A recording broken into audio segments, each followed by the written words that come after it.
Это уже 11-я по счету гуманитарная акция, которую Ингушетия проводит в Сирии по распоряжению главы региона. Шатер, установленный в центре Дамаска, начал свою активную работу во вторник и будет действовать на протяжении всего священного месяца. Шатер Рамадана с любовью из Ингушетии продолжает ежедневно принимать по 200 постящихся из разных слоев населения, пострадавших от войны.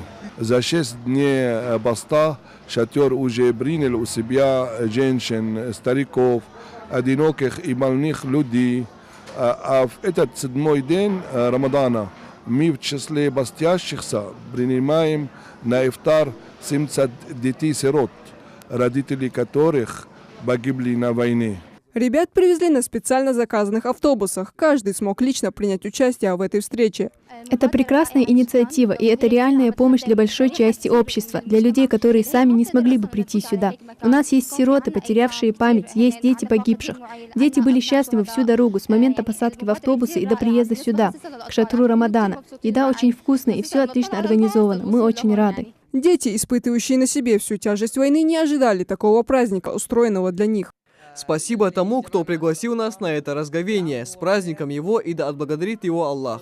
Мы очень рады, что пришли на это разговение. Большое вам спасибо. Большое спасибо за это приглашение. Мы очень рады, что находимся здесь, в шатре Рамадана. Спасибо за это приглашение. Мы как будто путешествуем. Это очень любезное приглашение. Да одарит их Аллах благами и да напоит их водой Замзама. Благодарность главе и народу Ингушетии за проведение благотворительной акции выразил министр вакфов Сирийской Арабской Республики шейх Мухаммед Абдель-Саттар Ас-Саид. В ходе встречи с помощником советника главы региона Луаем Юсуфом он заявил, что все акции, проводимые Ингушетией в Сирии, стали примером для подражания и важным фактором в распространении культуры гуманитарной благотворительности, которая укрепляет солидарность и взаимопомощь между народами.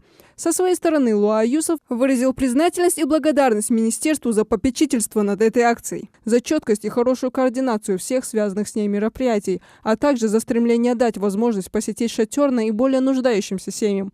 Также слова благодарности за оказанное внимание выразил и куратор исламского комплекса «Нур». Большое спасибо и самый теплый привет от нас, народу Ингушетии и правительству Ингушетии, потому что государство сделало любовь и добро, любовь и гуманизм своей целью, и за это мы испытываем к нему глубокое уважение и признательность. Оно оказывает учащимся психологическую поддержку, не говоря уже об ощутимой материальной поддержке. Это, конечно, большое дело, но психологическая поддержка тоже очень важна. Хочу передать ингушскому народу слова благодарности и выражения любви и признательности от сирийского народа. После ифтара каждого маленького гостя шатра Рамадана довезли до дома, но на этом благотворительная акция не прекращается. В оставшиеся дни месяца Рамадан по 200 ифтар-наборов будут ежедневно раздаваться самым бедным семьям в районах провинции Дамаск, пострадавших от войны.